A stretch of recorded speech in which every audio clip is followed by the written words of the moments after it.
seluruh sahabat inti dan warga Kuangsau di seluruh tanah air dan dimanapun Bapak Ibu berada. Salam kebangsaan. Salam kebangsaan. Luar biasa, senang sekali di malam hari yang cerah ini, setidaknya di Bandung ini cerah. Hari Selasa tanggal 9 Juni 2020, kita sama-sama bertemu lagi di udara dalam sebuah acara mingguan.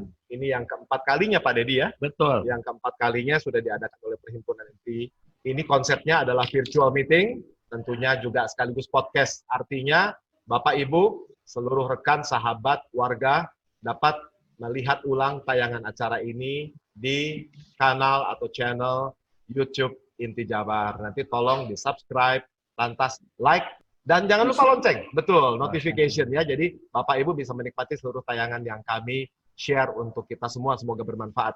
Malam hari ini saya Martin selaku host untuk acara ini ditemani oleh senior saya Pak Dedi Wijaya. Pak Dedi Wijaya, selamat malam. Selamat malam Martin.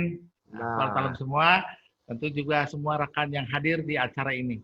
Bapak Ibu, malam hari ini acara akan dibuka oleh sapaan sambutan dari Ketua Umum Perhimpunan Inti. Kami persilakan Pak Ketum, Pak Teddy Sugianto. Ya, selamat malam. Salam kebangsaan. Salam kebangsaan. Salam kebangsaan. Ya, ini udah minggu yang kelima, acara yang keempat. Ini kali dengan kita punya pembina, kita punya pendiri, Pak Kuncoro, yang semua orang udah dari Kuangsau, dari Inti, boleh bilang udah pada kenal semuanya. Itu di organisasi. Kalau di bisnis, nggak usah di ngomong lagi. Lebih hebat bisnisnya daripada ini. Tapi saya sendiri, karena dari dulu, dari Inti, kita berdiri, jadi kita tahu bahwa Kuncoro ini selain dari bisnisnya hebat, orangnya supel. Dan juga dia punya untuk sosialnya luar biasa. Daripada saya ngecap dulu, ya mendingan kita dengar Pak Kuncoro lebih banyak waktu untuk dibicarakan. Silakan, terima kasih. Jelas, luar biasa Pak Ketum, sekali lagi terima kasih. Nah, tadi saya sudah sebutkan studio kami ini ada Pak Dedi Wijaya. Pak Dedi, Bapak nih nggak srek rasanya, nggak afdol rasanya kalau pertemuan nih Bapak nggak buat satu opening statement dulu atau opening speech. Silakan Pak Dedi. Ya, selamat malam semuanya. Dan Selamat malam. Terima kasih Pak Kuncoro sudah hadir di sini. Itu satu kehormatan bagi kami semua di sini, bagi Inti, bagi Kuangsau, karena tamu yang luar biasa ini bisa dihadir bersama dengan kami. Demikian juga Pak Teddy, semua acara Zoom meeting ini dari awal sampai sekarang itu terus ikut. Dan sebagai pemimpin yang sangat concern untuk organisasi Inti. Dan juga terus memantau dan memberikan masukan dalam acara-acara Zoom meeting ini dari awal sampai sekarang. Itu minta terus selama ada Zoom meeting di Inti, Pak Ketum terus hadir. Ya, dan juga terima kasih kepada Pak Haris sudah siap untuk jadi mediator acara ini. Ini semua di seluruh Indonesia boleh katakan cukup terkaget-kaget karena Pak Kun bersedia hadir di acara Zoom meeting ini. Sampai dibilangnya nih Pak Dedi ini durian runtuh. Waduh, kaget semuanya gitu. Jadi kita senang sekali dan juga satu kehormatan bagi semua yang hadir di sini. Saya bisa mewakili semua anggota Inti di Indonesia maupun semua marga atau warga Kuangsau di Indonesia untuk ikut dalam acara Zoom meeting ini untuk mendengar bagi sharing pengalaman Pak Kun baik itu terhadap setelah namanya COVID-19 ini atau Corona ini gimana ke depannya supaya ini membagi pengalaman supaya semua marga bisa punya harapan, punya masa yang luar biasa gitu. Dan juga di acara yang luar biasa ini ada Pak Burdayapo yang sudah hadir di sini. Terima kasih Pak Burdayapo udah mau dan juga siap sedia untuk hadir di sini. Kami memberikan apresiasi yang sangat luar biasa. Demikian, terima kasih Pak Martin. Silakan. Terima kasih Pak Dedi Wijaya. Oh, ada Pak Burdayapo. Selamat malam Pak Burdayapo. Nah, Bapak Ibu para pendengar seluruh sahabat dan warga yang ada dalam kesempatan di malam hari ini. Tadi sudah disampaikan oleh Pak Ketum, Pak Teddy Sugianto, juga Pak Deddy Wijaya bahwa banyak orang-orang luar biasa, orang-orang hebat yang hadir bergabung bersama kita, siap untuk memberikan banyak sekali ilmu, banyak sekali informasi. Semuanya kami harapkan ada manfaatnya tentunya ya untuk kita semua. Malam hari ini sebagai pengantar perlu saya mengenalkan satu orang senior saya. Beliau sudah hadir dalam acara yang sama minggu lalu. Sharingnya begitu komprehensif, begitu detail, data beliau begitu lengkap dan penjabarannya sangat mudah dimengerti. Beliau malam hari ini akan menjadi moderator, menjadi orang yang akan meng-guide acara supaya kita bisa menggali banyak hal dari narasumber utama. Beliau adalah Pak Haris Chandra. Selamat malam Pak Haris. Malam. Saya ini Salam sehat. Salam sehat, salam kebangsaan. Saya kalau lihat Bapak nih seperti kalau saya nonton film kungfu tuh beginilah bajunya dan penampilan ini. Kalau mau dibilang jagoannya penampilannya kayak Pak Haris nih ya. Bapak selalu bugar ya, saya lihat ya. Iya. Luar biasa. Terima kasih. Harta utama kita. Silakan. Iya. Siapa tamu istimewa yang akan Bapak perkenalkan? Baik. Terima kasih kepada MC yang begitu hebat, Pak Martin yang sering saya ikutin acaranya, selalu membawa acara menjadi hidup dan meriah. Pertama-tama sebelum saya menyapa tokoh kita yang akan menjadi narasumber utama, izinkan saya mengucapkan terima kasih kepada semua sesepuh yang telah datang ikut virtual meeting ini, sehingga virtual meeting kita akan lebih berbobot. Nah, malam ini tokoh yang sangat luar biasa. Beliau itu punya posisi di dua organisasi yang menjadi tuan rumah di Bandung dan di Jawa Barat malam ini, yaitu sebagai pendiri dan pembina Perhimpunan Inti, serta juga sebagai Ketua Umum Kuansau Indonesia atau kita sebut Perwaguzi. 20 tahun yang lalu di bawah pimpinan Pak Teddy Sugianto, sebelum Inti didirikan, Pak Teddy bawa kita roadshow ke Singapura, Malaysia, dan Bangkok. Nah, nanti Pak Kun akan cerita nostalgia ini. Saya harus tambah satu, bahwa Pak Kunchoro lah orang yang bersama dengan Rahman Hakim, eranya Rahman Hakim, telah berjuang habis-habisan sampai Inti memiliki satu kantor sekretariat yang begitu mewah dan convenient untuk kita. Baik, sekarang saya sambut Pak Kunchoro Wibowo. Nah, kita sambut. Silakan. Kunchoro Wibowo. Selamat malam. Saya diangkat sampai sebegini tinggi. Sebenarnya saya seorang biasa-biasa saja, Pak. Ya, senang sekali. Selamat malam. Selamat malam. Yang terhormat Bapak Teddy Sugianto yang merupakan Ketua Umum daripada Perhimpunan Inti, dan juga teman saya Bapak Deddy Wijaya selaku Ketua Inti Jabar, dan di sini juga ada Bapak Edilio selaku Ketua Kuansau daripada Bandung. Saya ingin menyapa juga selamat malam kepada Bapak dan Ibu sahabat Inti yang berada di daerahnya masing-masing, dan juga selamat malam kepada warga Kuansau di Bandung dan dimanapun berada, sebab saya ketahui ini rupanya di broadcast kepada semua teman-teman kita, sahabat-sahabat kita, saudara-saudara kita di banyak daerah. Bersyukur kepada Tuhan Yang Maha Esa yang telah memberikan kita kesempatan untuk berkumpul bersama. Ini merupakan suatu kehormatan juga buat saya diundang dalam pertemuan ini dalam rangka berbagi pengalaman di kondisi pandemi yang datang secara tiba-tiba yang tadi disampaikan oleh teman kita Pak Haris, ya, di mana di tengah hari bolong datang sesuatu badai yang menghantam kita sedemikian rupa. Dan dalam pertemuan ini sebenarnya perencanaannya sangat singkat, ya. Pak Deddy Wijaya menelpon saya beberapa hari yang lalu, ya dikatakan bahwa kita akan mengadakan suatu pertemuan melalui webinar ini, dan yang saya tidak dapat menolaknya tentu saja. Beliau ada saja, apalagi dari Pak Ketua Umum saya dan juga dari pada ketua daripada Guangzhou ini. Terima kasih Pak, dan juga saya ingin terima kasih kepada Pak Martin yang telah menyelenggarakan acara ini, dan saya harap ya dengan persiapan yang cukup singkat ini saya dapat untuk mencoba untuk berbagi pengalaman dengan harapan sharing saya ini dapat berguna bagi teman-teman sekalian.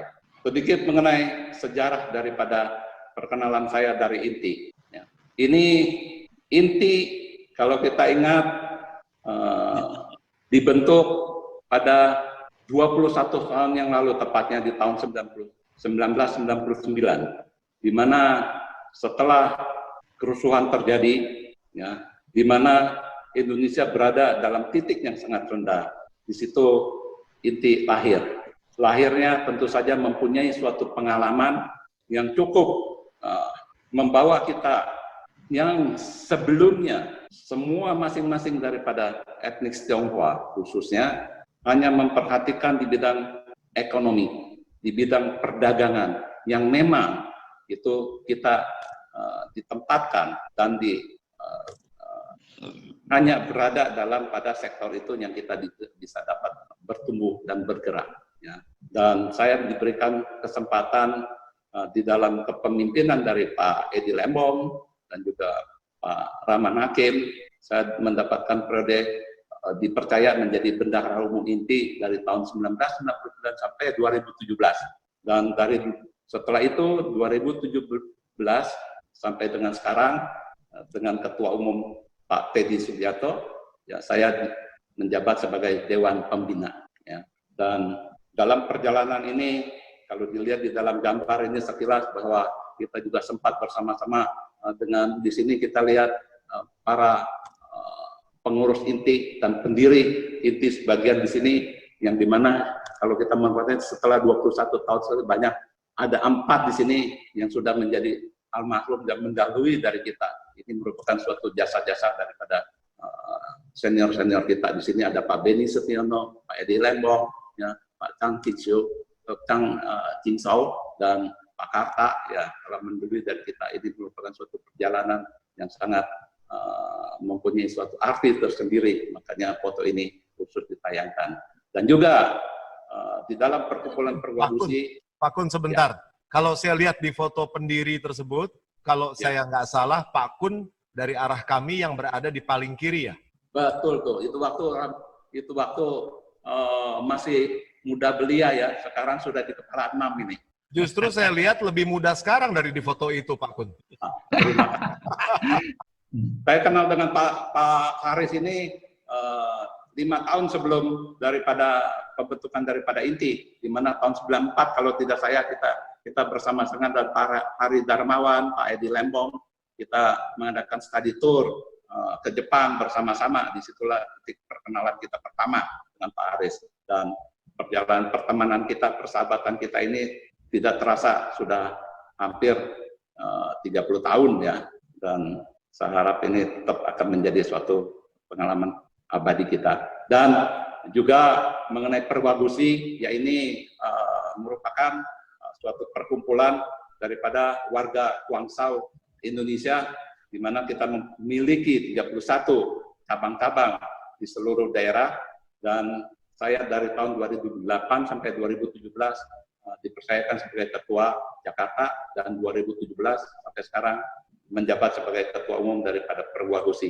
Indonesia. Itulah sedikit mengenai sekilas mengenai keberadaan saya di organisasi ini. Satu hal yang saya ingin sampaikan bahwa saya adalah sangat bersyukur sekali berada di dalam kedua organisasi ini, di mana saya tumbuh dari sebelum 97, saya hanya fokus kepada perdagangan, usaha saya, dan setelah perkenalan dengan INTI, terlibat di dalam INTI, di mana dan Perwagusi, di sanalah saya mengenal banyak pembelajaran dan juga pembentukan daripada perjalanan hidup saya mengenai organisasi. Ini sangat bersyukur saya bisa ketemu dengan Pak Teddy dan teman-teman, dan di sini juga tadi ada Pak Po, di sana Pak Irawan, dan banyak sekali teman-teman yang saya kenal daripada melalui daripada perkumpulan maupun dari perhimpunan ini. Ya. Baik, Pak Kun, terima kasih Pak Kun sharing sekilas dengan inti yang sebetulnya sekilas itu sekejap sudah 21 tahun. Nah, Pak Kun tidak hanya telah berhasil menyediakan satu kantor sekretariat yang begitu megah dan convenient. Semua isi dari kantor sekretariat inti pada saat itu, mebel seisi semuanya bukan cuma hadiah dari Pak Kunchoro, tapi cukup kita ke tokonya Informa, nunjuk ini saya mau, besok semua udah kirim ke kantor inti. Mudah-mudahan nanti masih bisa tetap pakai cara-cara begitu untuk inti dengan promosi, Pak Kun ya. Ya Pak, ngomong-ngomong bahwa tadi pembukaan kita sudah tahu bahwa COVID ini datangnya tidak diundang. COVID ini begitu ganas.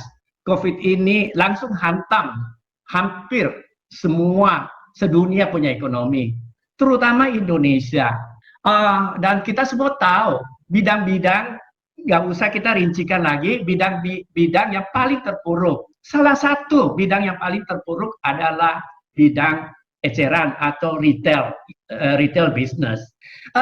Saya minggu kemarin Pak Kun sempat karena sudah pengen rindu dengan makanan seafood.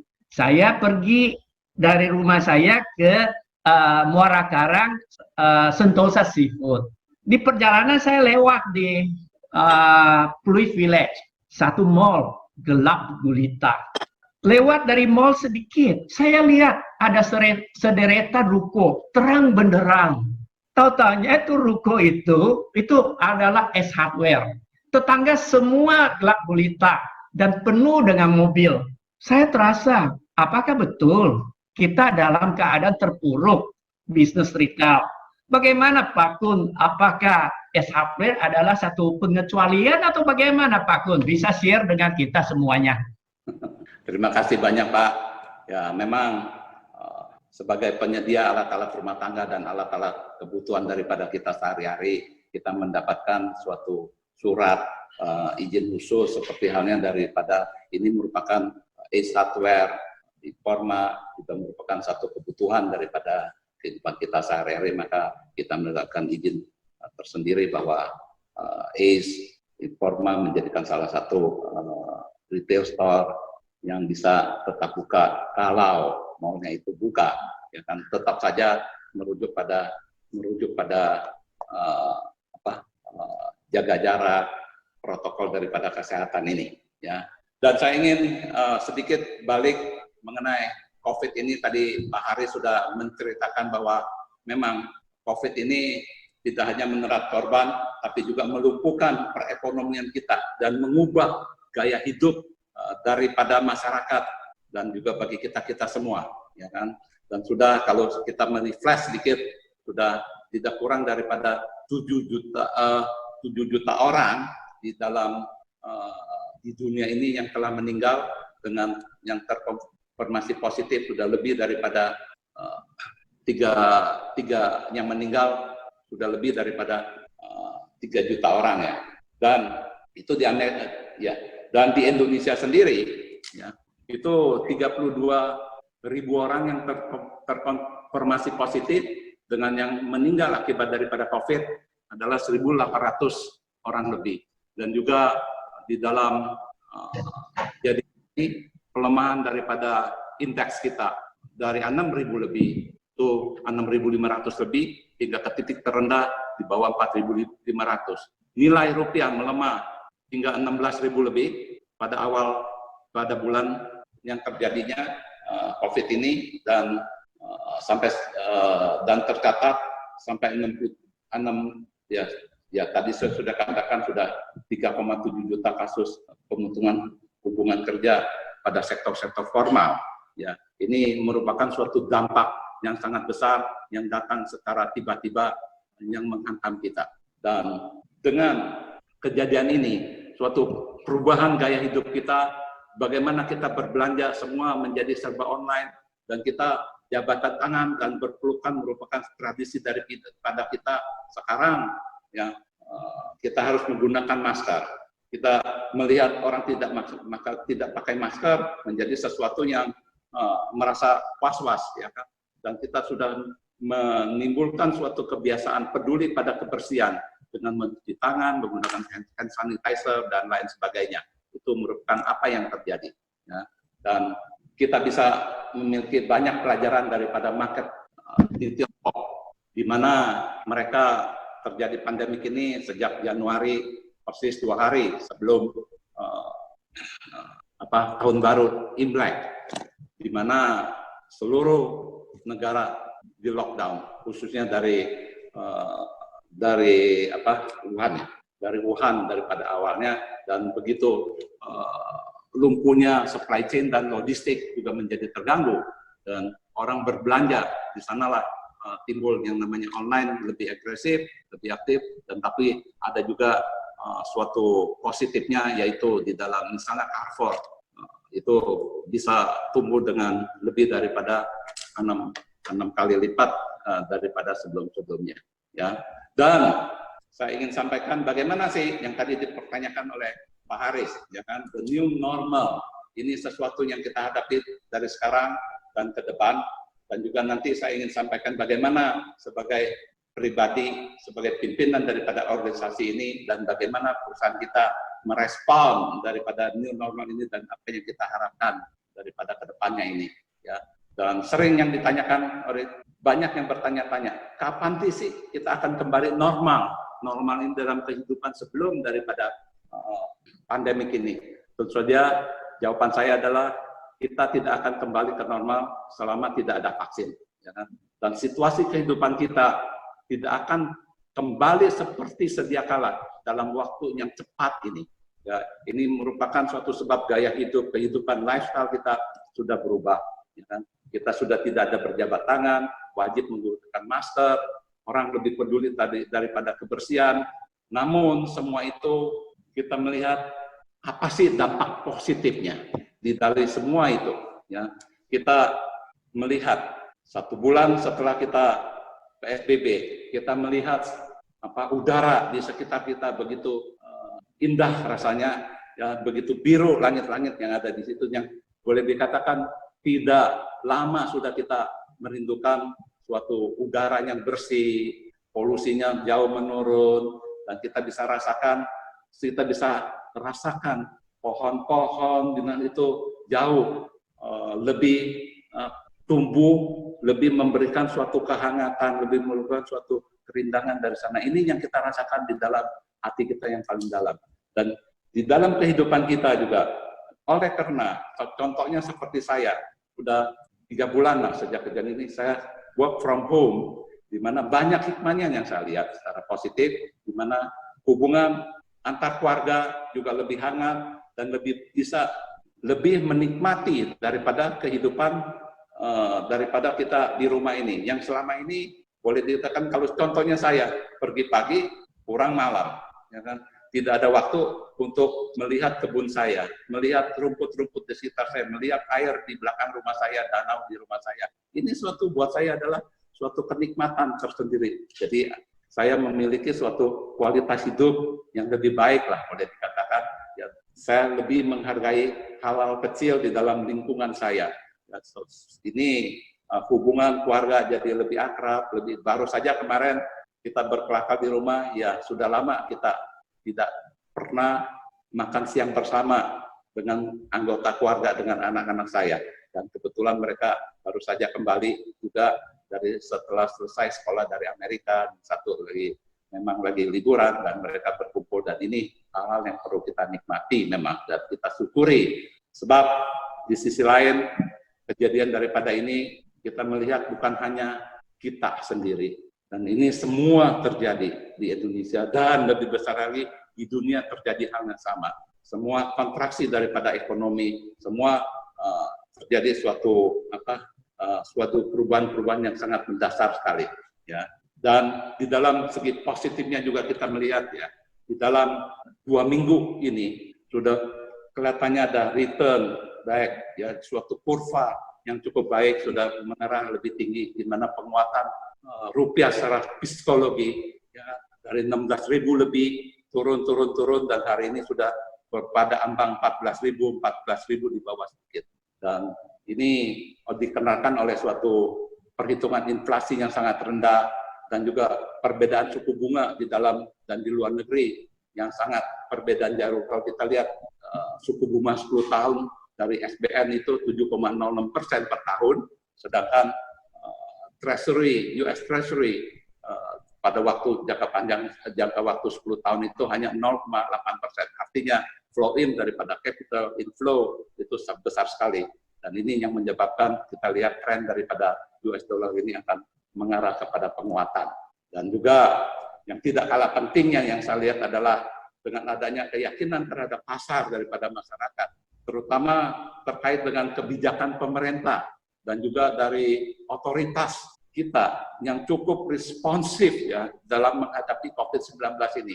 Begitu besarnya insentif-insentif pemerintah, bagaimana menghilangkan atau menurunkan pajak perusahaan dan pajak PPh 22, PPh 23, PPh 21, dan juga memberikan suatu BLT kepada masyarakat. Ini yang saya lihat di dalam segi positifnya. Kalau kita lihat yang awal-awalnya kita sangat khawatir akan terjadi suatu gejolak sosial dengan jutaan orang secara resmi menjadi pengangguran, ya. Dan apalagi di mana boleh dikatakan jalanan stop, awal-awalnya kita lihat mobil-mobil daripada Grab, ya. Mobil-mobil itu banyak sekali dipulangin. Tapi kita lihat pelan-pelan orang sudah mulai terbiasa dengan kehidupan ini. Tentu saja satu hal adalah kita ini harus lincah, kita ini harus agile, kita harus bisa merespon situasi-situasi baru ini dengan melihat, menatap hal-hal yang positif. Sebab di dalam setiap tantangan, setiap ini pasti adanya suatu kesempatan. Ya, ini yang menurut saya hal-hal yang sangat perlu secara fundamental yang perlu kita hadapi. Juga di sini Pak Kun, Pak Dedi, kita dengerin Pak Kun, ya. Saya kaget dan kagum sekali nih, rupanya beliau selain pengusaha sudah multinasional, pengamat gaya hidup, ya, pengamat ekonomi, semua datanya lengkap, ya, Pak Dedi, ya. Pengamat pasar modal juga, memperhatikan indeks harga saham gabungan, lantas kurs juga diamati terus rupanya nih oleh Pak Kun. Sampai kondisi yang terjadi secara internasional pun tidak luput dari pengamatan beliau nih, Pak. Maka itu, dia bisa ngikutin terus, ya. Ikutin namanya new concept. New concept, ya. Nah, tadi kan udah bicarakan new normal, cara hidup. Tapi beliau tuh sudah berubah kepada konsep-konsepnya, udah rubah. Maka itu semuanya ada keterkaitan mengenai keuangan, mengenai kurs rupiah terhadap US, ya. Nah, semuanya dikuasai. Maka saya tidak ragu lagi, pasti beliau itu sangat maju karena menguasai semua sektor dan bidang-bidangnya. Dan sesuai dengan judul malam hari ini, menatap ke depan di tengah pandemi, ya, berkelit bagaimana kita di masa sulit mencari strategi, ya. Inilah menimba ilmu dari beliau. Jadi malam ini nih Pak Dedi, judulnya nih kita kejatuhan durian. Dan duriannya pun ini Musang King. Bukan sekedar durian biasa ini. Semua satu paket nih.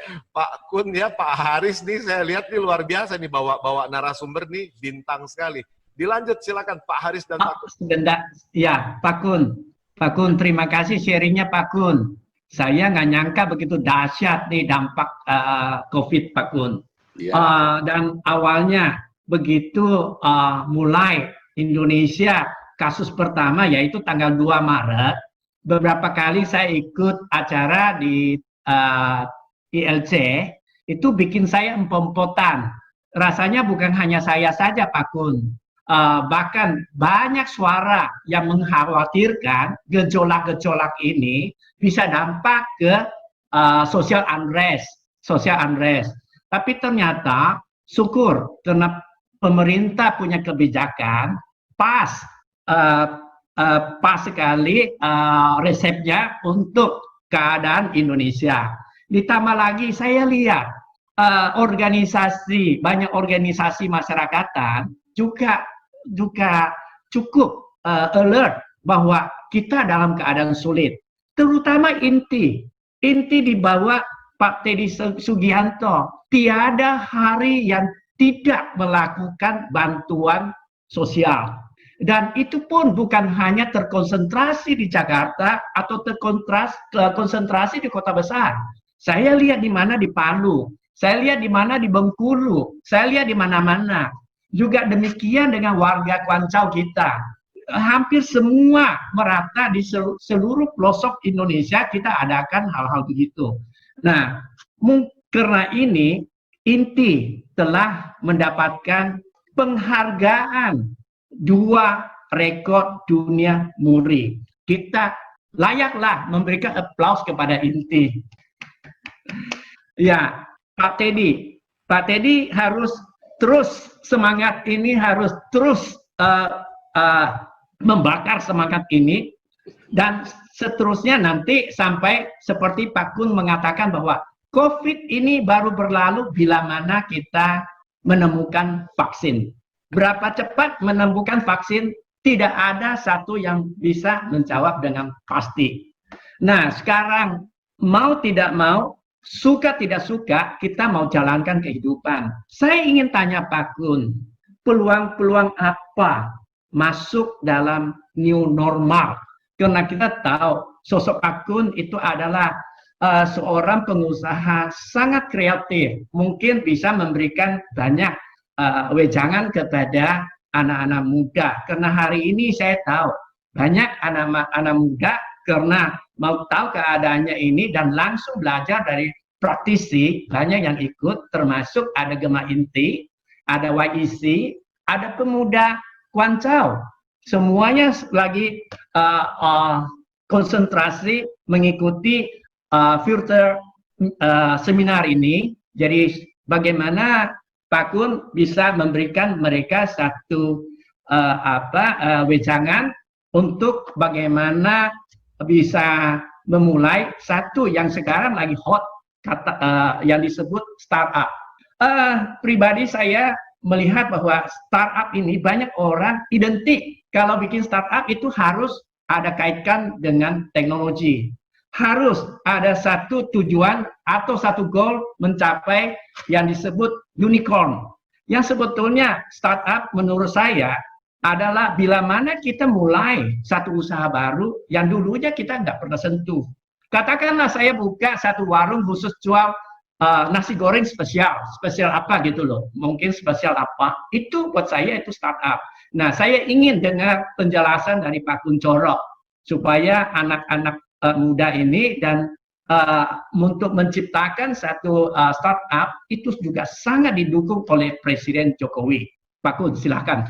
Ini panjang nih dari Pak Haris. Ya, kalau saya bisa utarakan kita bagi 2. Ya, dari inti banyak kegiatan melakukan suatu baksos dengan kegiatan-kegiatan sekarang ini. Ya, banyak kita semua tergerak. Kita merasa bahwa ini bagian daripada bangsa, bagian daripada as a part of the citizen di sini, ada kita mempunyai kewajiban untuk tanggung jawab kita untuk membantu kepada yang lemah, dan luar biasa dari inti daripada Guangzhou telah melakukan kewajiban ini dan terpanggil untuk melakukan yang lebih banyak dari sana. Dan saya salut dengan Pak Teddy yang seorang jiwa kepemimpinan yang begitu hebat, ya.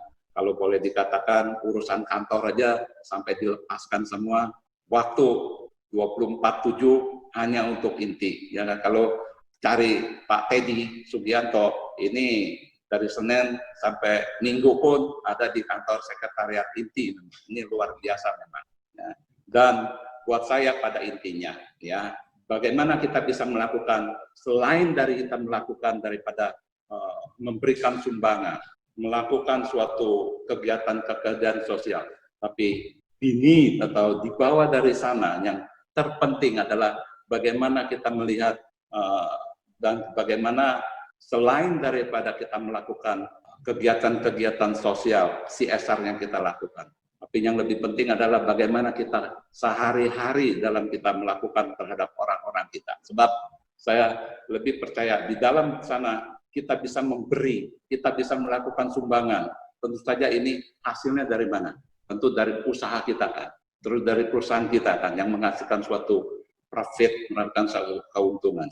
Ini yang buat saya adanya suatu persepsi dalam kepribadian saya melihat adalah, saya melihat bahwa semua yang kita hidup di dalam suatu kenyamanan, suatu kelimpahan yang kita miliki, itu saja di belakang sana memiliki orang-orang kita yang begitu hebat, orang-orang yang berdedikasi untuk kita, orang-orang yang mengorbankan waktunya dan kebersamaan. Kadang-kadang mereka harus datang ke kota ini dengan meninggalkan keluarganya. Sering kita salah menghadapi orang-orang kita dengan cara memperlakukan mereka.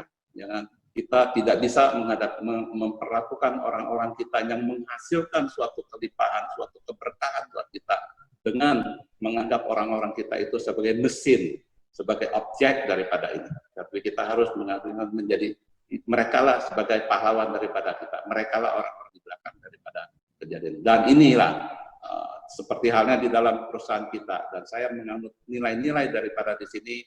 Kita harus melihat orang-orang kita, kita harus menghargai orang-orang kita harus melakukan orang-orang kita. Bagaimana contohnya dalam kejadian ini, apa yang saya lakukan di dalam perusahaan kita. Saya memberikan suatu ketenangan kepada mereka daripada job security daripada mereka-mereka ini. Kita memberikan, kita tidak ada yang namanya pemotongan hubungan kerja, kita tidak ada PHK. Ya, kita memberikan suatu full salary. Inilah yang membuat suatu semangat kita.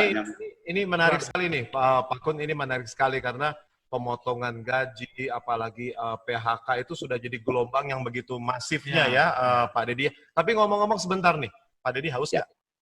Udah kita bisa minum. Pak Dedi haus. Oke, Ibu Grace, could you please help us some water please? Aduh, ini haus banget ini. Sebentar ya Pak Kun ya. Ya, sebentar. Saya sudah minum dulu, Pak. Maaf ya Pak Haris, kita minum dulu. Ngomong-ngomong ini, kita minum dulu sebentar. Aduh, panas.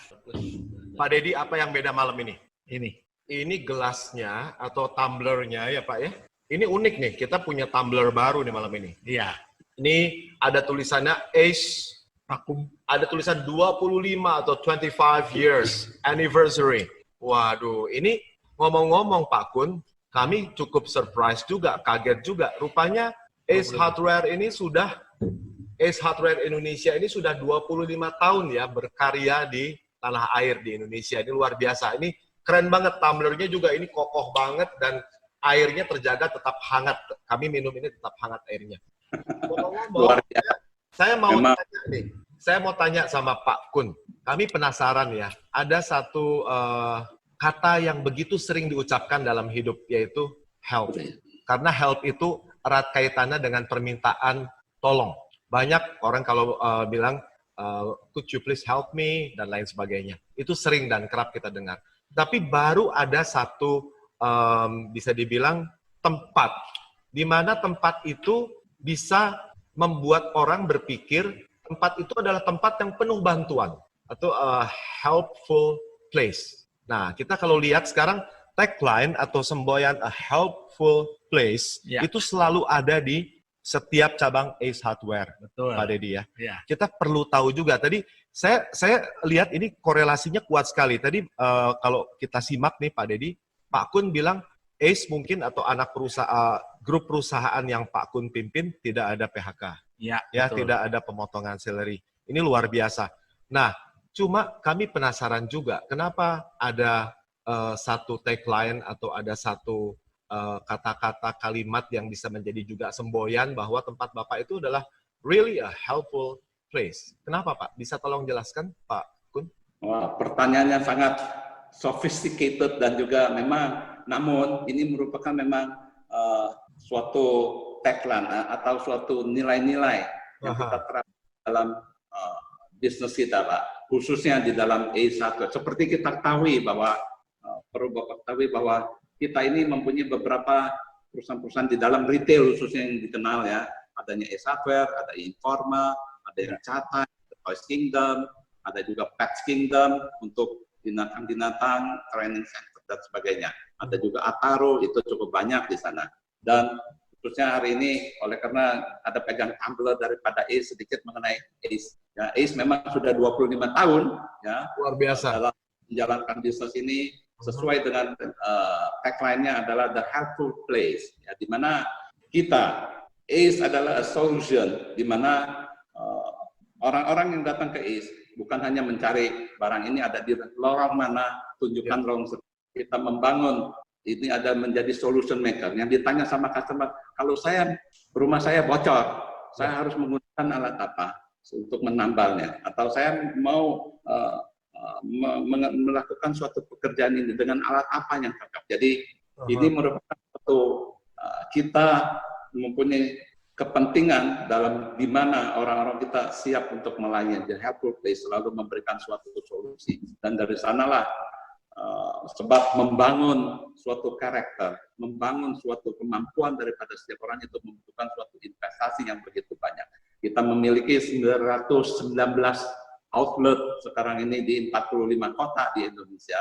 919, Pak. 919 hampir 1000. Ya. Hampir 1000 ya, Pak ya?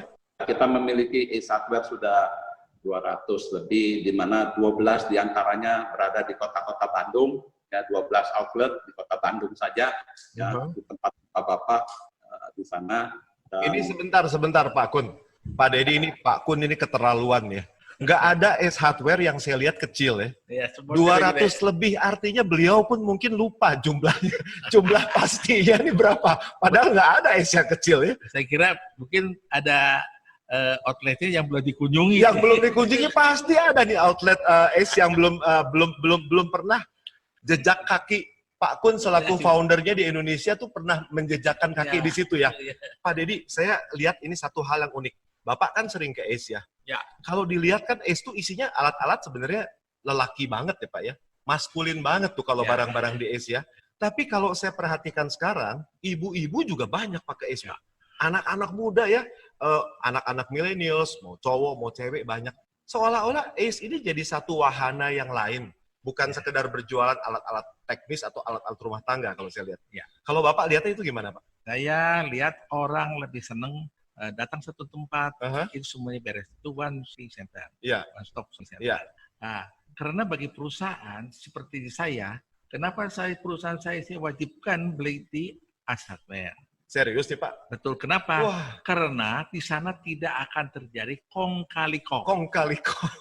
Karena fakturnya jelas.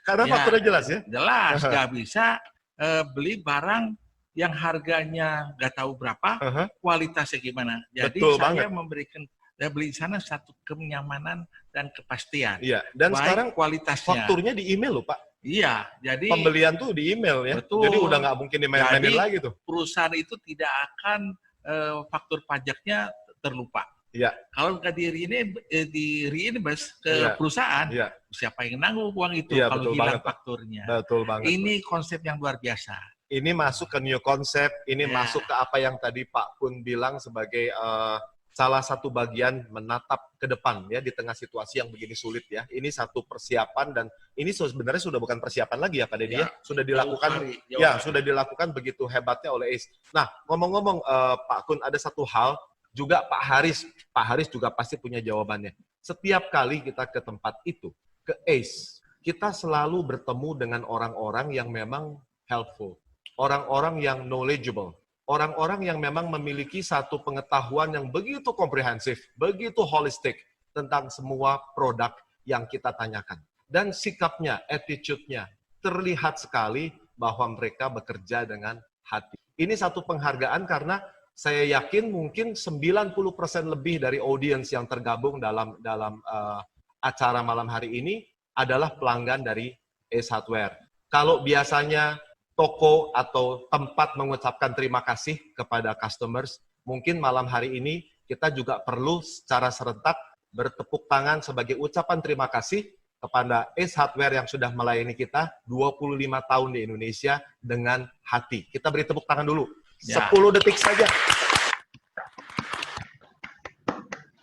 ya. Luar biasa, terima kasih Bapak Ibu. Nah, yang kami mau tanyakan, gimana tuh Pak Kun? Kiatnya atau resepnya apa sih? Bapak bisa membuat tim Bapak, semua orang yang berkarya di ACE Hardware, bisa benar-benar melakukannya dengan hati. Tidak sekedar keterpaksaan atau mungkin terlihat mereka, kelihatan banget orang-orang ACE itu frontliners-nya tuh mereka benar-benar friendly, mau menyapa dan lain sebagainya. Gimana sih kiatnya bisa begitu? Ya, di dalam setiap usaha Pak, khususnya di bidang kita, filosofi dan culture daripada kawan lama itu sesuai dengan namanya ya. Bukan untuk kita kawan lama, di mana ayah saya selalu memberi pesan dan mempunyai suatu pemikiran bahwa kita berbisnis tidak melulu hanya mengandalkan memang keuntungan, profit itu penting dalam menjalankan suatu bisnis. Tapi lebih pentingnya adalah bagaimana kita bisa menjalin interaktif sama orang, mempunyai suatu kepercayaan, membangun suatu kepercayaan itu jauh lebih bernilai daripada hanya kita mengatur mengejar suatu profit daripada perusahaan itu. Dan di sini di dalam menjalankan sehari-hari kita melihat adalah selain daripada aset fisik kita, nilai stok kita, yang lebih terpenting adalah asetnya itu adalah aset manusia. Ya, berada. Bapak bisa lihat apa yang Bapak lihat di dalam toko itu merupakan hasil akhir daripada produk yang kita lakukan. Sebab kalau simpelnya kita buka toko kelihatannya itulah tokonya, tapi begitu banyak di bawah daripada permukaan itu banyak sekali dapur-dapurnya, ramuan-ramuan yang kita lakukan, di mana misalnya contohnya training, ya kan, itu suatu investasi yang terus-menerus. Kita membangun orang-orang kita bukan hanya sekedar orang, tapi kita benar-benar mengorangkan orang. Ini adalah filosofi kita, banyak memberikan investasi. Mengorangkan orang ya, mengorangkan orang. Ini ya, kata yang baru saya dengar malam ini. Keren banget Pak, lanjut Pak. Dan sebab apapun investasi yang kita lakukan itu hanya bisa diserap dan dimiliki apa yang kita, skill yang kita ajarkan, ilmu yang kita berikan. Nah, kalau itu bisa menyerap dan berada di dalam diri orang tersebut, kita baru bisa memetik suatu hasil yang misalnya seorang sales dia harus bisa berjualan dulu, menghasilkan perusahaan baru bisa dapat mendapatkan suatu hasil daripada apa yang kita telah tanam kepada mereka itu. Jadi, dengan kata lain, Pak Kun punya keyakinan bahwa ketika kita berinvestasi pada seorang manusia, setelah itu baru kita bisa memperoleh atau mendapatkan manfaat dari investasi tersebut dari yang bersangkutan, seperti itu, Pak. Jadi dari perusahaan kita selalu kita kira, though kita ini adalah a family business, ya. Namun kita menginginkan di dalam setiap bisnis, setiap usaha adalah merupakan suatu rumah bagi karyawan kita. Kita ingin menghidupkan, kita ingin memberikan suatu dampak positif daripada kehidupan daripada orang-orang kita. Kita menginginkan orang-orang kita itu datang ke kantor, datang ke tempat usaha dengan suasana yang riang, dengan suasana yang senang, sehingga sebaliknya dia kerja pulang ke rumah mempunyai suatu suasana, mempunyai suatu keberadaan dengan tidak menjadi stres, tidak menjadi suatu grumbling, ya, sebab berdasarkan suatu survei di mana karyawan lebih dari 50% untuk ke kantor menghadapi suasana yang datang ke kantor bagaikan neraka katanya, ya kan, datang ke kantor menjadi bukan kita ini merupakan bagaimana kita meng-create, bagaimana kita membuat suasana kerja itu menjadi rumahnya, sehingga tidak disuruh libur pun orang-orang kita ingin masuk ke kantor. Nah, ini kita harus membuat suatu cara berpikir seperti itu, Pak. Ini baru menjadi yang berhasil, dan ini masih suatu perjalanan kita lakukan, ya. Jadi dengan menjaga karyawan menjadi tenaga bagi perusahaan dalam bentuknya gotong royong, ya, kita menghadapi pandemi ini, ya, seluruh karyawan juga harus mengikuti suatu peraturan dan protokol dari COVID-19, ya, menjadi seorang salesperson yang menjaga dalam perusahaan ini. Ini penting sekali, ya. Oleh karena suatu kerja keras atau gotong royong dari seluruh karyawan menjadikan kita dapat lebih mudah untuk beradaptasi dengan masa-masa transisi ini. Ini yang selalu yang saya bilang, katakan balik lagi, adalah orang ini bukannya mesin, ya. Semua arti, sering orang tanya, Bapak, ini arti dari sukses itu apa sih sebenarnya? Buat saya, sukses bukan berarti kita bisa dapat memupuk suatu harta, kekayaan, sebab apapun yang kita dapat secara materi, ini hanya merupakan suatu titipan. Jadi saya merasa akan bersyukur semua berkah, semua ini kita bisa menghidupkan orang yang lebih banyak. Sekarang di dalam perusahaan kita tidak kurang dari 40.000 karyawan kita semuanya. 40.000, luar biasa. Saya melihat satu orang menanggung 3 anggota keluarganya. Ya. Sudah 160.000.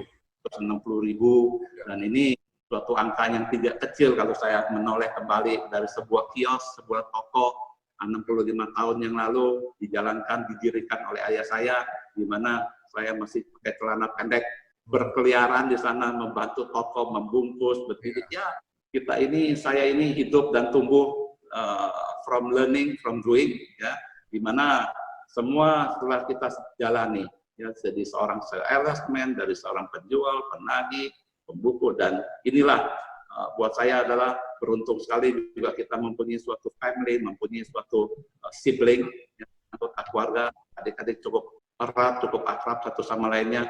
Buat saya, kita memilih tangan banyak, kita memilih anggota banyak, dan kita mempunyai suatu nilai-nilai yang baik untuk perusahaan ini. Dan saya sangat bersyukur bahwa hubungan antara saya bersama keluarga dan juga second, third generation sudah cukup baik, ya. Selama ini kita saling, dan salah satu adalah bagaimana setiap daripada karakter masing-masing kan berbeda-beda, ya, tidak bisa kita mempunyai suatu kesatuan, namun mempunyai suatu filosofi dan pengertian yang sama, di mana perbedaan pendapat, ya, itu biasa, itu menjadi suatu latihan kita untuk mempertajam kita punya kemampuan untuk cara-cara kita berpikir, kemampuan kita untuk tumbuh bersama, dengan prinsip adalah dengan yang the baseline adalah kita saling menghormati, ya, kita harus saling respect, ya, kita harus membangun suatu kepercayaan satu lain.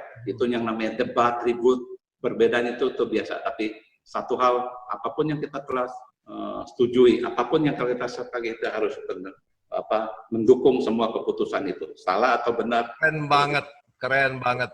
Pak Kun keren. Pak Dedi, Pak Kun 160.000. Jadi kalau nyagup pasti menang deh. Kalau nyalon 160.000 jadi berapa suara? Iya, itu, kalau punya DPR 160.000 nih Pak, udah pasti Pak Kun nih jadi gubernur kalau mau nyagup. Pak Kun, Silakan Pak Haris, balik lagi ke Pak Haris, gimana Pak Haris?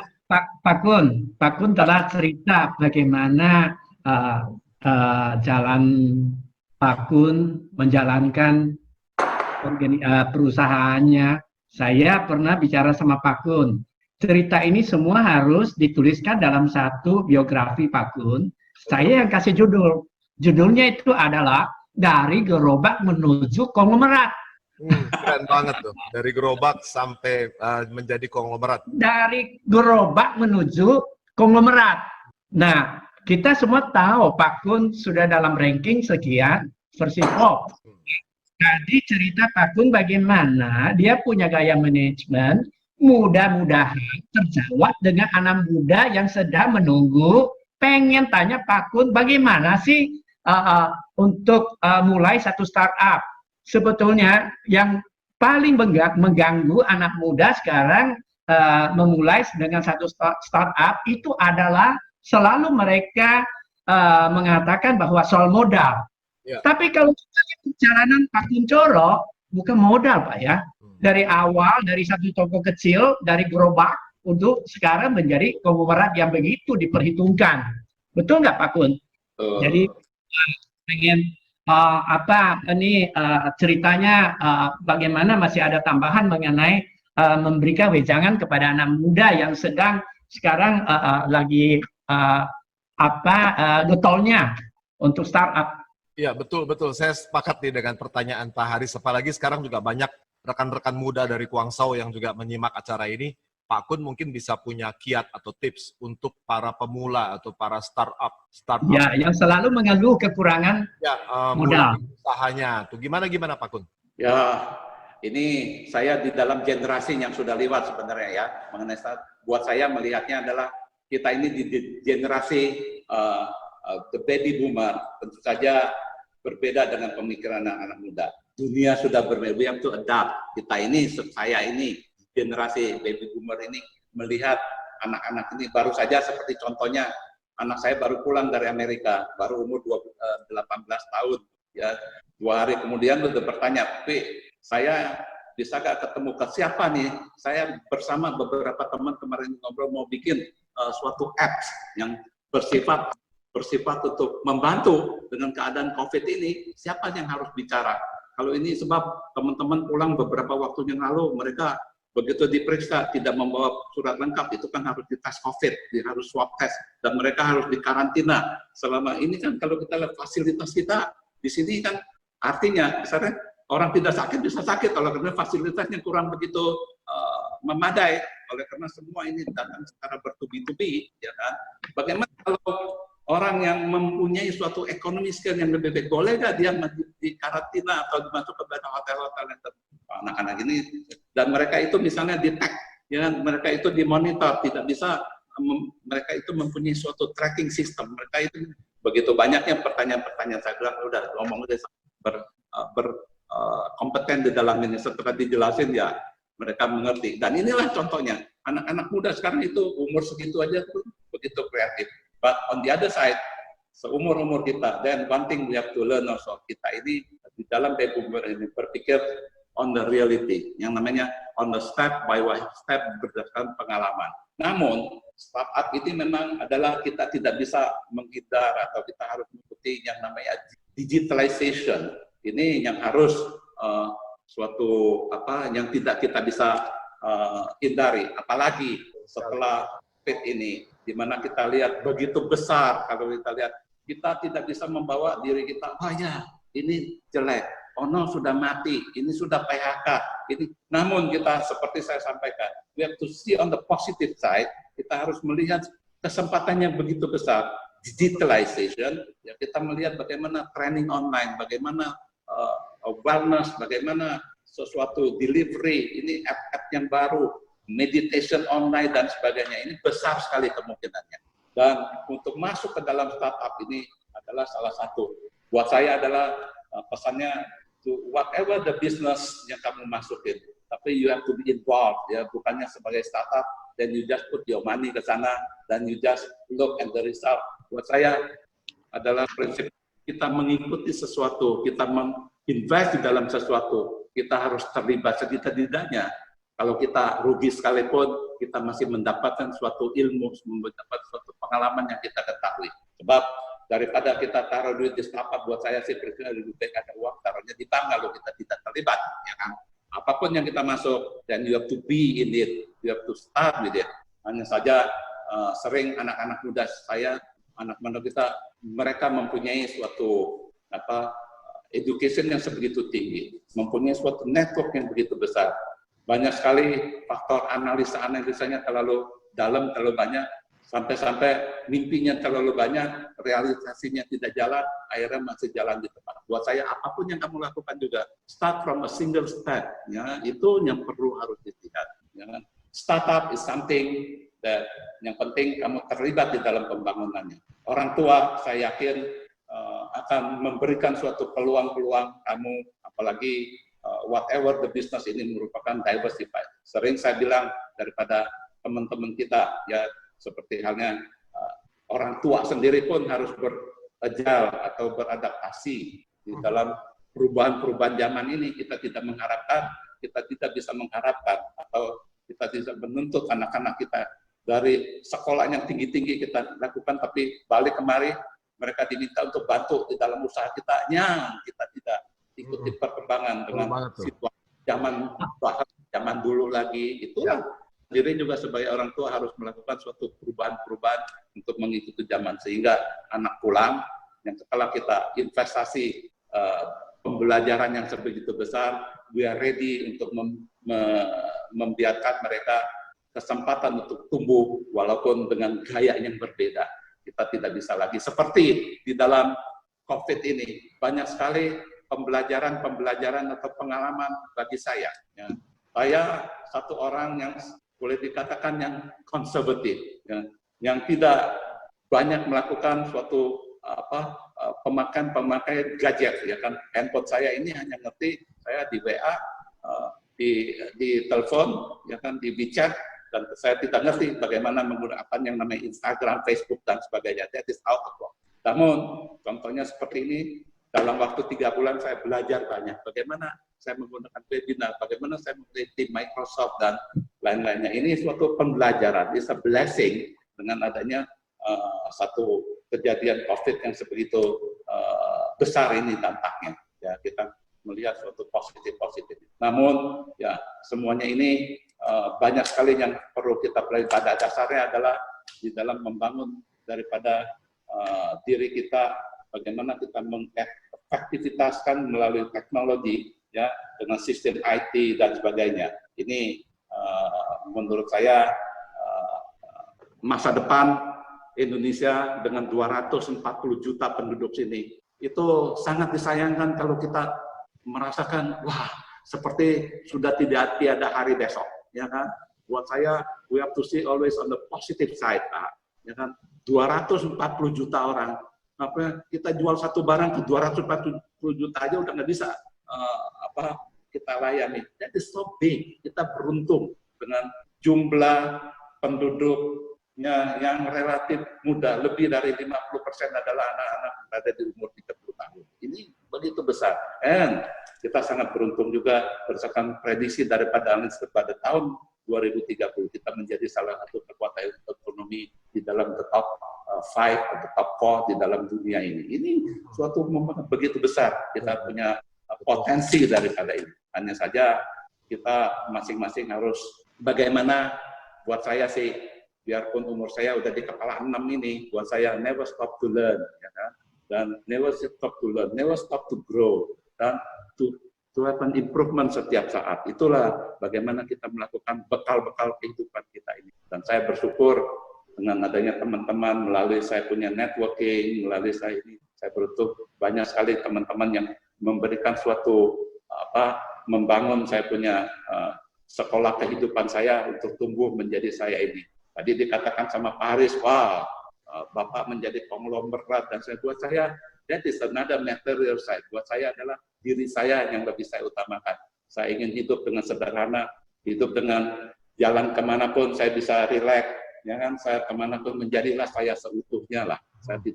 Saya tidak bermulut, dan saya sangat terima kasih kepada bapak-bapak di sini semua, wah, yang telah banyak membimbing saya, yang banyak telah membangun saya selama ini.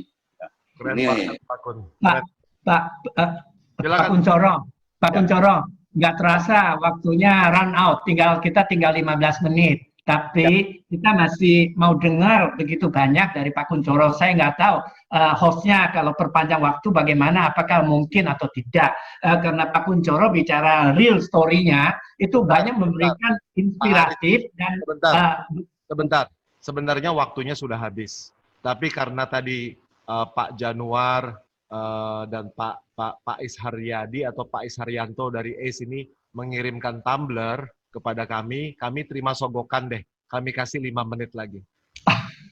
Baik, Pak. Enggak, saya masih ingin mendengar Pak Kuncoro harapan ke depan menuju Indonesia yang bagaimana yang lebih sehat dan sejahtera. Dan kalau kita melihat pandemi ini dampaknya ke dunia ini, masing-masing negara karena berbeda-beda perilaku masyarakat, jadi dampaknya tuh beda-beda juga.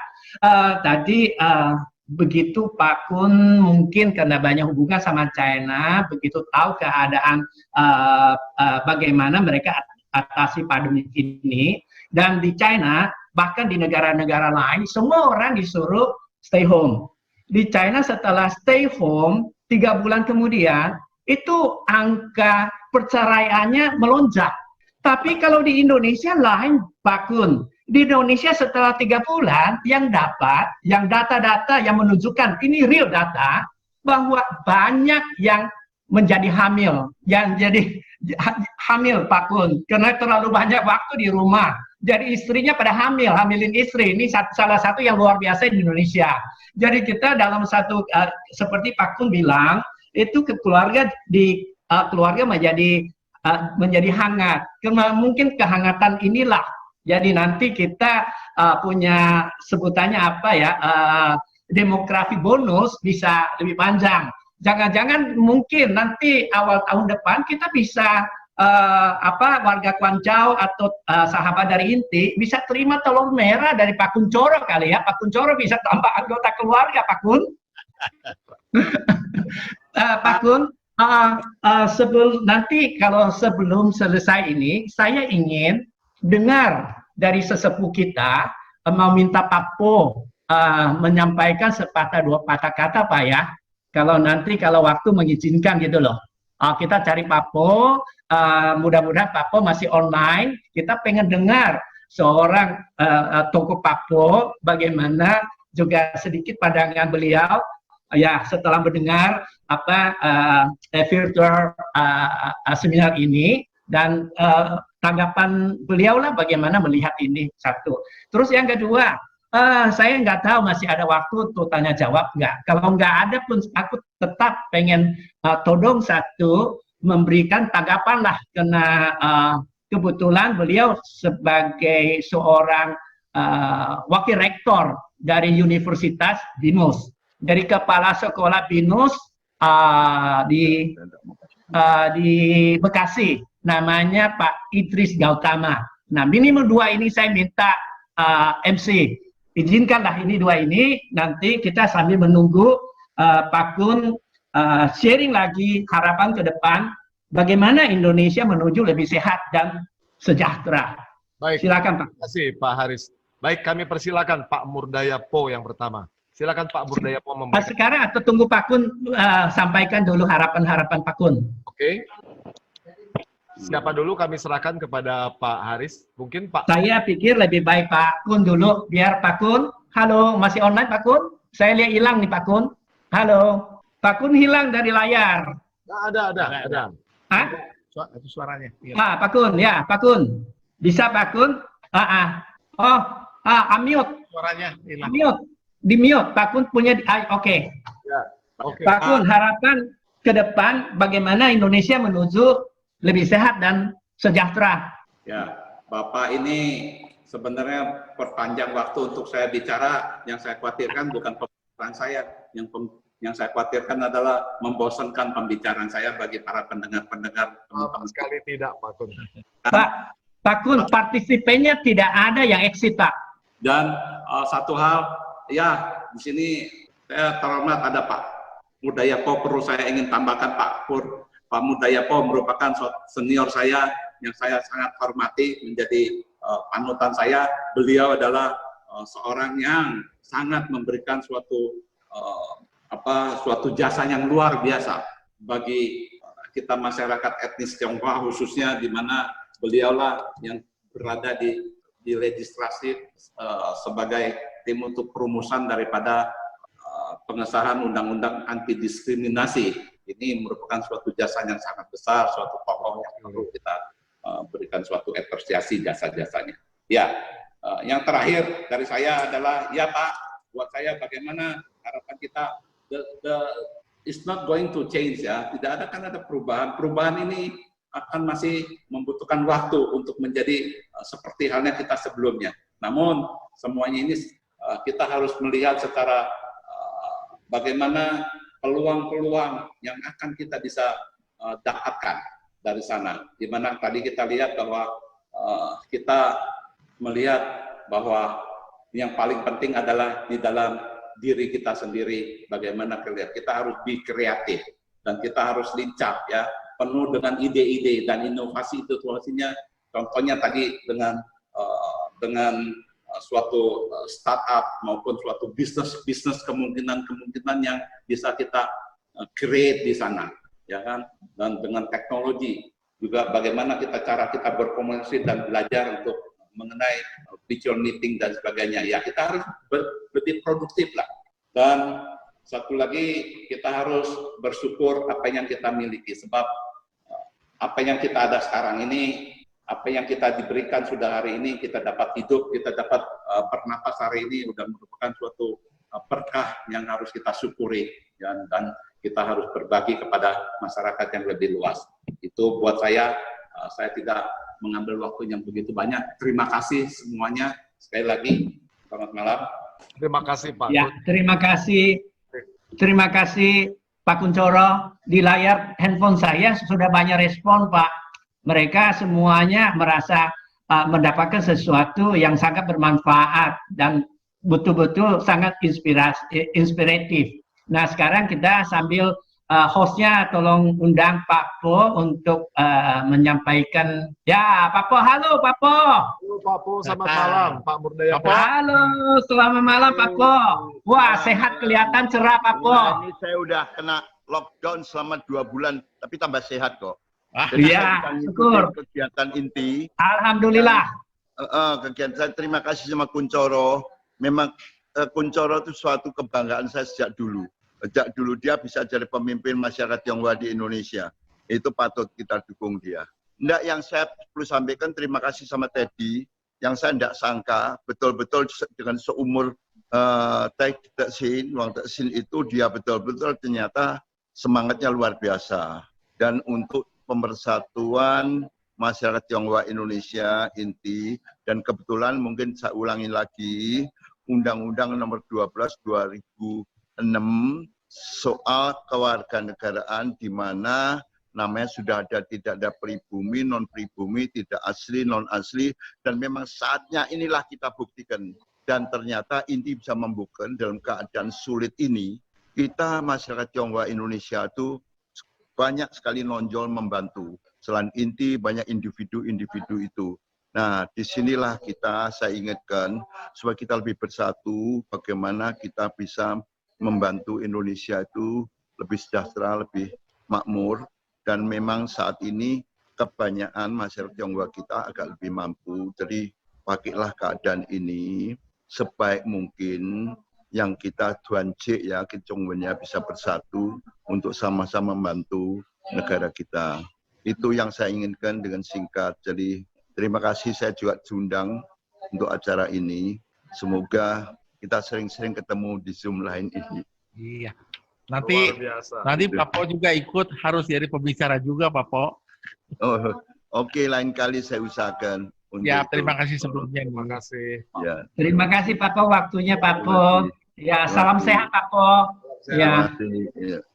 Ya, mungkin satu lagi kita undang Pak Idris Gautama. Ya, host.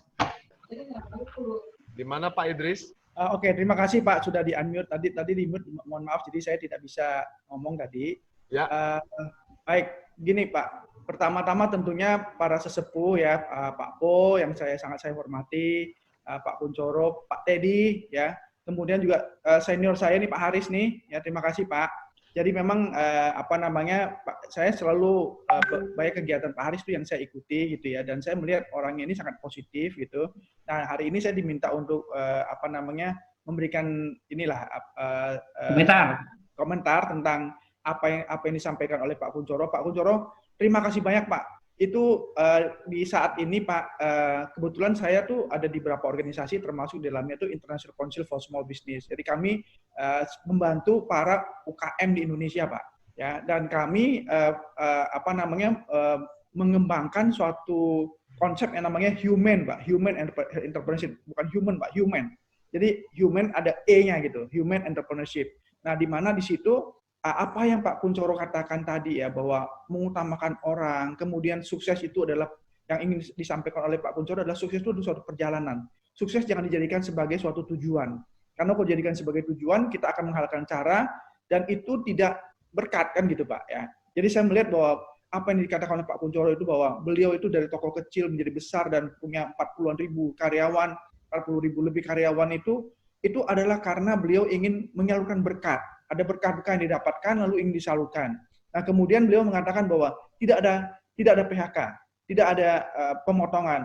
Itu menunjukkan inilah yang ternyata yang kami sedang gembar-gemborkan Pak gitu. Karena beberapa saat yang lalu kita lihat banyak perusahaan-perusahaan itu dia mengurangi jam kerja, ya melakukan PHK. Padahal sebenarnya kalau dia mau bersabar sedikit Pak begitu ya. Dan ini sudah dialami oleh Pak Kunchoro ya, bahwa bersabar sedikit ternyata kan rebound Pak ya.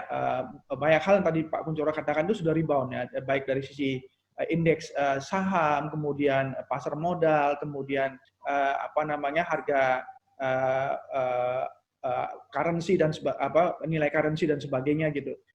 Kalau kita bersatu padu seperti yang kata Pak Pu tadi, ayo kita bersatu padu buat Indonesia yang sangat kita cintai ini, Indonesia yang luar biasa ini, Indonesia yang inti cita-citakan bersama begitu ya, di mana saya juga bagian daripada inti itu ya. Ayo kita sama-sama kita buktikan bahwa kita cinta Indonesia, Indonesia bisa, inti bisa, Indonesia bisa gitu. Nah, mungkin itu yang ingin disampaikan oleh Pak Kunchoro yang sangat luar biasa tadi. Karena waktunya sangat singkat, saya mohon maaf, saya sebenarnya ada beberapa catatan-catatan yang sudah saya lakukan, tapi mungkin karena waktunya juga sangat singkat seperti ini. Terima kasih Pak Haris atas waktu yang diberikan pada saya untuk berbicara beberapa menit seperti ini, Pak. Terima kasih banyak, Pak. Sebagai akademisi, ini sesuatu yang luar biasa yang nanti akan saya sharingkan juga kepada mahasiswa untuk menaikkan semangat mereka, Pak, gitu, ke depan. Terima kasih, Pak, generasi muda kita. Pak Idris Gautama dari BINUS. Terima kasih Pak Idris. Dan sekarang sebagai penutup juga saya minta Pak Ketum, Pak Teddy Sugianto untuk juga berkenan memberikan beberapa salam atau mungkin kepada teman-teman yang ada di sini dan juga beberapa poin yang Bapak ingin sampaikan. Silakan Pak. Ya, terus terang saya sih senang sekali, apalagi saya tahu saya Pak Po, memang kita mesti pikirkan juga, lagi waktu dulu Pak Po susah untuk kita orang sebagai orang Tionghoa, dikelirkan kita punya status. Jadi kalau sekarang kita udah diakuin sama pemerintah bahwa kita orang ini adalah suku Tionghoa tapi bangsa Indonesia suku Tionghoa.